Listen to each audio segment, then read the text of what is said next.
देखो राम जी ने जो काम अधूरा छोड़ा वो भगवान कृष्ण ने पूरा कैसे किया समझना। अच्छा भाई, हनुमान जी बोले अब हम हार गए, हमें आज्ञा दो अर्जुन जी। अर्जुन देने ही वाले थे आज्ञा, कृष्ण भगवान बोले रोको रोको रोको, अभी नहीं, जब काम आएगा तब इनको आज्ञा दे। इधर धीरे धीरे महाभारत के युद्ध का समय आ गया, तैयारी होने लगी, सेनाएं नहीं मान रही हैं। भगवान कृष्ण संधि प्रस्ताव लेकर के भी गए, लेकिन दुर्योधन नहीं माने। भगवान समझ गए अब युद्ध होगा, तो अर्जुन से कहा अर्जुन जी अब युद्ध के बिना काम नहीं चलना है, अब हनुमान जी को बुलाओ। वो जो वचन दिया था जो हम कहेंगे वो करेंगे, अब वचन निभवाओ। तो अर्जुन भगवान कृष्ण हनुमान जी के पास आए, कहा कि आपने जो शर्त हारी थी अब उसको पूरा करना है। हनुमान जी बोले आज्ञा करो। अर्जुन जी बोले सरकार बताओ क्या मांगना है। भगवान कृष्ण बोले अर्जुन राम अवतार में हमारा युद्ध इनके बिना पूरा नहीं हुआ था, और कृष्ण अवतार में भी हमारा युद्ध इनके बिना पूर्ण नहीं होगा। अर्जुन जी बोले इनकी क्या जरूरत है, क्या हम कम हैं? भगवान बोले कम तो हम भी नहीं थे। भगवान कृष्ण बोले कम तो हम भी नहीं थे, फिर भी हमें इनकी जरूरत पड़ी।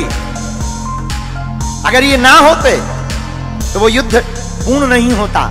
अर्जुन जी बोले मतलब हे अर्जुन, अगर हनुमान जी ना होते समुद्र पार कौन करता? अगर हनुमान जी ना होते, अगर हनुमान जी सहाय नहीं होते तो युद्ध नहीं जीतते।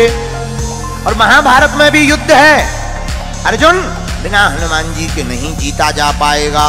हनुमान जी बोले अब आज्ञा है, ठीक है, लेकिन हनुमान जी हाथ जोड़ के विनोद में बोले सरकार हम तो राम जी के चरणों में रहते हैं। भगवान कृष्ण बोले इस बार हमारे सिर पे रह लेना। देखो यही भगवान की दयालुता है। राम अवतार में जो राम जी के चरणों में हनुमान जी थे, पर यही कृष्ण अवतार में उल्टा हो रहा। कृष्ण अवतार में हनुमान जी कृष्ण भगवान के ऊपर ध्वज के ऊपर विराजमान है। अच्छा बोले महाराज और तो सब ठीक है, एक बात हो। बोले क्या? हमारी एक आदत है। क्या? बोले युद्ध के बीच बीच में सत्संग सुनने की आदत है। अर्जुन जी बोले जय हो।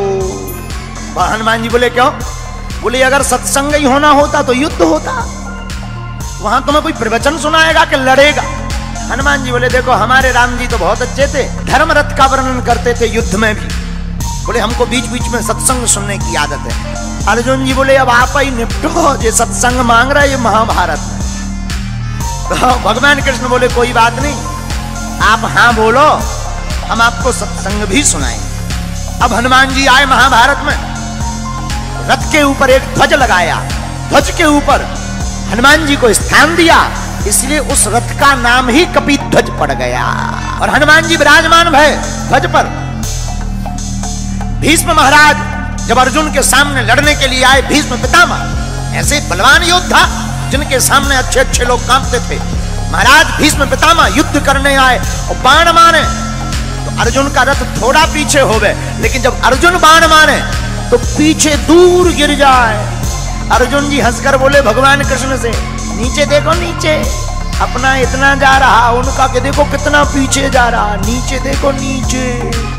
भगवान बोले ऊपर देखो किसके कारण कम जा रहा, ये देखो। और यही मानो हम लोगों को शिक्षा है कि हम लोग अगर भूपर हैं क्योंकि भगवान हमारे ऊपर है।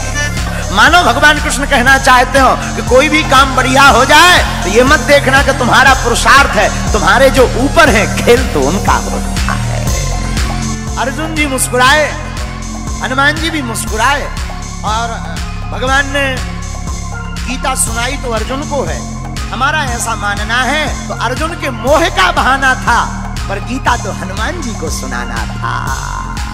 एक बात, अर्जुन जी ने अपने रथ की लगाम भगवान के हाथ में दे दी। ये ज्ञानवर्धक बात है।